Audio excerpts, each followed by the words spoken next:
Now this room is the Habra Resource Center's pantry. This is where people in need can come to get food. As you can see off to my right, there are several volunteers sorting through bread, which was donated today by Panera Bakery. And on these racks, there are various dried and canned goods. We have a milk substitute here, and there's also fruit and vegetables so the people can get a complete diet. Well, I'm here at the La Habra Heights Improvement Association's Music in the Park event, and let's see what the crowd has to say. You guys excited for the music? Yeah! Now this doggy here, Emerson, is the first canine that Mr. and Mrs. Murphy trained, and he's actually currently with the La Habra Police Department as a comfort canine. And I can tell you firsthand he's very comforting. Reporting for the La Habra Journal, Cameron Reed. For veterans who survived the armed conflict and made it back home, for their family members, and for the family members of those who did not, this wall represents more than just a list of 58,000 names. It represents faces, people, personalities, stories of loss, stories of happiness. It also represents the opportunity to heal from wounds which lingered under the surface, in some cases for many, many years. Latest update is that 3 suspects have been confirmed to have been apprehended by the authorities, while 2 remain at large here in the Fullerton area.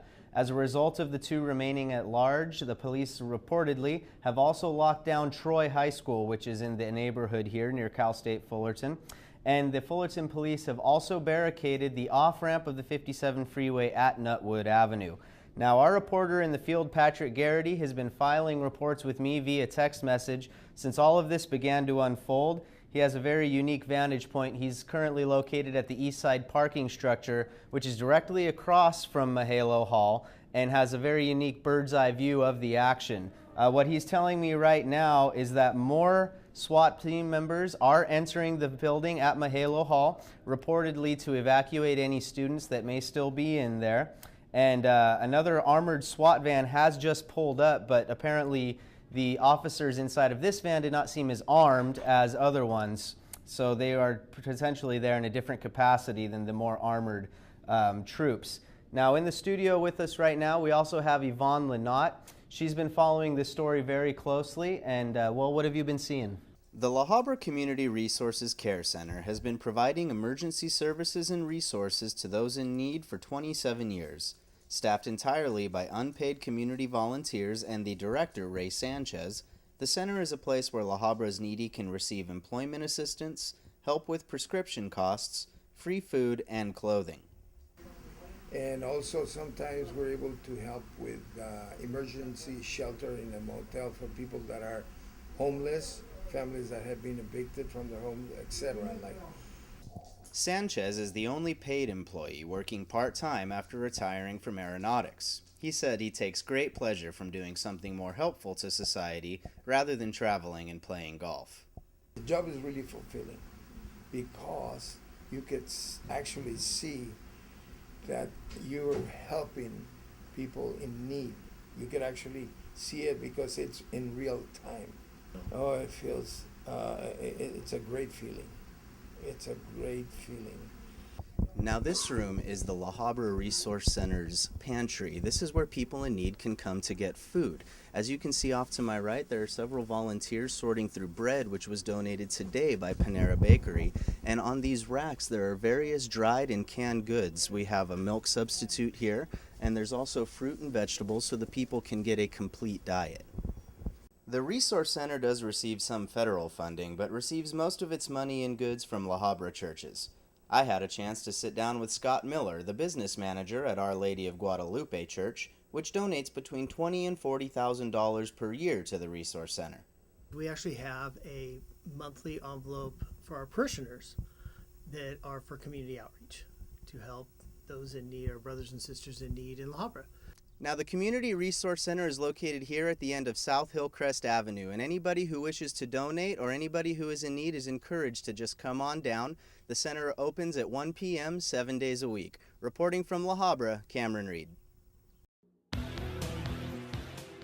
I'm Cam Dozer, the commish, bringing you your WCS America Week 3 recap. We saw another upset last week as the foreign Stay Hard Huck and the Chinese Zerg Shigua got through the Korean powerhouse Hero and Zoo Top to advance to the round of 16. Huck defeated Shigwa in their first match of the day, but the Watermelon Man wasn't finished there. His tough and fibrous outer layer made quick work of Top in the losers match, crushing him decisively 2-0. However, his decider match against Hero wouldn't be so sweet. Hero made an early attack with 13 Zealots in Game 1, cutting the Watermelon's roots, crippling his economy and forcing the GG. Facing elimination in Game 2, Shigwa fought off Hero's air toss aggression with Hydras, who soaked the ground with the red pulp of his enemy. In the rubber match on Alterzim Stronghold, Shigwa again relied on Hydras for the bulk of his damage, but had a juicy surprise in store when Hero tried to counter with Colossi. Corruptors. He easily won the fight and took the series 2-1. By the way, Shigwa means watermelon in Chinese, but if you were the commish, you'd already know that. A year ago, Tasia lost to Major in their first match, but took his revenge in the decider match, knocking Major out of WCS in the round of 32. In 2014, the planets of the Kaprulu sector aligned, gifting us, bestowing upon us, nay, blessing us, with a rematch of Major versus Tasia. Again, Major would beat Tasia in their first match of the day.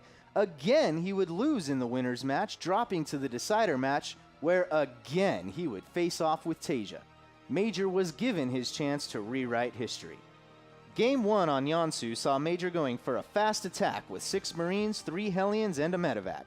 Tasia utilized his high ground advantage to quell the attack while sneaking a Banshee over and crippling Major's economy.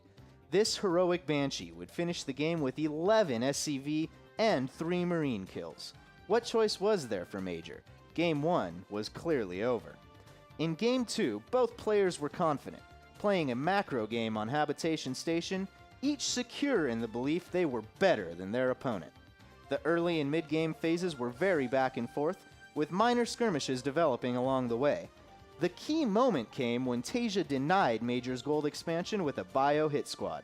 Tasia, playing the role of Puppet Master, used this distraction to flank Major with his main army. And again, Major lost to Tasia, dropping out of WCS America in the round of 32. Nobody was surprised by Crank's performance in Group E, especially considering he has now advanced to the round of 16 4 seasons in a row. For the protection of our audience, we simply cannot show any highlights of the brutality that took place when he ran through Alive and Major. Huck, Shigwa, Tasia, and Crank advanced to the round of 16. Who will move on next week?